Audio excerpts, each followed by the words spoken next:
खंड में सियासी गर्मी चढ़ी हुई है और टिहरी लोकसभा सीट से बीजेपी ने माला राजलक्ष्मी शाह को टिकट दिया है तो कांग्रेस ने जोत सिंह गुनसोला को टिकट दिया है। यमुनोत्री विधानसभा सीट की जनता का क्या है मूड, नेटवर्क 10 की टीम ने जाना हाल। इस वक्त मैं पहुंचा हूं चिन्हैनी सोड़ के क्षेत्र में जो यमुनोत्री विधानसभा के अंतर्गत आता है और अब जनता का मूड क्या है। हमारे बीच में कुछ युवा है, हम इनसे जानते हैं कि आखिर इस समय जो लोकसभा के चुनाव हो रहे हैं हम कैसे व्यक्ति को चुनाव में जिताना चाहते हैं। हमारे बीच एक युवा है, इनसे जानना चाहते हैं। सर्वप्रथम आपका नाम जानो, क्या नाम आपका? नमस्कार भाई साहब, मैं हरिंदर राणा हूँ और मैं चिन्हैनी सोड़ का ही रहने वाला हूँ।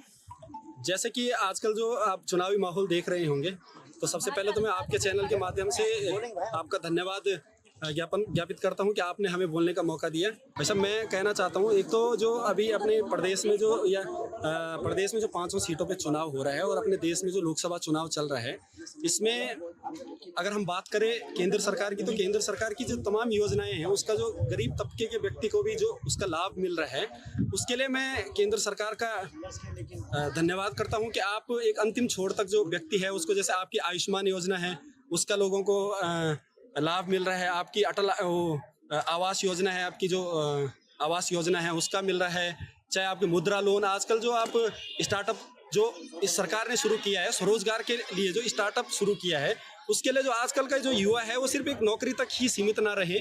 मेरा तो ये मानना है इस पे कि पढ़ाई सिर्फ नौकरी के लिए नहीं, अपने रोजगार के लिए भी पढ़ाई होनी चाहिए और इस सरकार ने काफ़ी हद तक उस चीज़ को भी बढ़ावा दिया है। और जहाँ तक रोजगार का मुद्दा है, रोजगार का मुद्दा इस प्रदेश में यदि कुछ और रोजगार नहीं है तो लोग सरकारी नौकरी की तरफ भी भागेंगे, तो उसके लिए भी कहीं ना कहीं इस सरकार को और ज़्यादा मेहनत करने की ज़रूरत है और ज़्यादा जो युवाओं के लिए रोजगार खोलने की ज़रूरत है। बिल्कुल, यहाँ पे जो हम बता दें टिहरी जो लोकसभा सीट है उसमें इस समय रानी को भी टिकट दिया गया है और कांग्रेस के भी प्रत्याशी हैं और निर्दलीय भी है।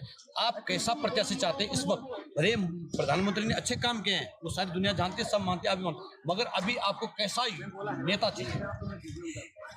हमें अगर आप नेता की बात करते हैं तो नेता भाई साहब जो निश्चित तौर पर समाज को साथ लेकर चलने की जो बात करें और समाज की जो विकास की बात करें, हमें ऐसे व्यक्तित्व को आगे लाना है। और निश्चित तौर पर अगर मैं मानता हूं कि इस देश का अगर नेतृत्व अच्छा है तो निश्चित तौर पर हमें उनके हाथों को मजबूत करने के लिए भी यहाँ से कहीं ना कहीं वो नेतृत्व चुनकर भेजने की जरूरत है। बिल्कुल, जिनका हाथ मजबूत हो, जनता जिनको सहयोग करे। हमारे बीच में एक युवा है, इनसे भी जानते हैं, जो छात्रा है।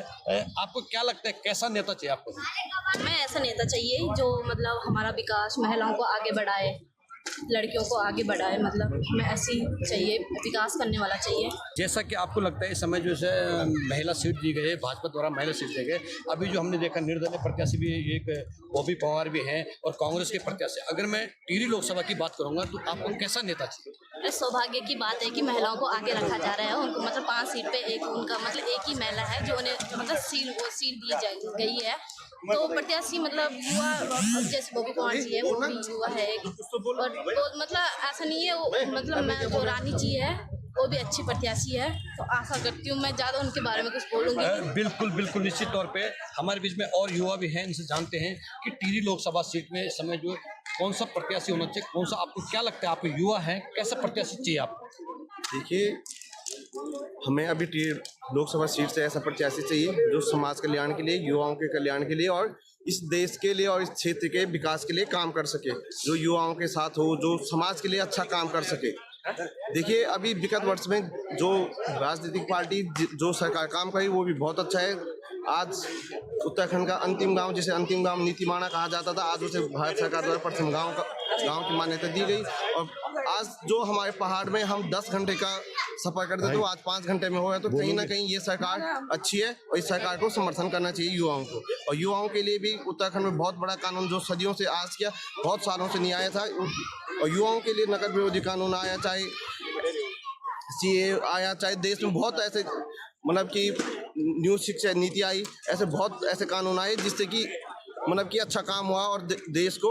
और सबसे बड़ी बात कि देश के जो युवा हैं, युवाओं को स्वरोजगार से जोड़ा कि एक युवा एक नौकरी के लिए पीछे न भाग पाए, एक युवा अपने पीछे 10 से 15 युवाओं को रोजगार दे सके। ये भी अच्छी मुहिम हुई। ये सरकार है, बहुत अच्छा काम करी, कई सड़कें, कई जगहों पे विकास हुआ है, मगर इनका साफ कहना है कि युवा नेता चाहिए। युवा नेता वो नेता चाहिए जो स्थानीय लोगों की जो देखे, यहाँ की समस्या समझे और बेरोजगार को रोजगार दे। महावीर राणा, नेटवर्क 10, उत्तरकाशी।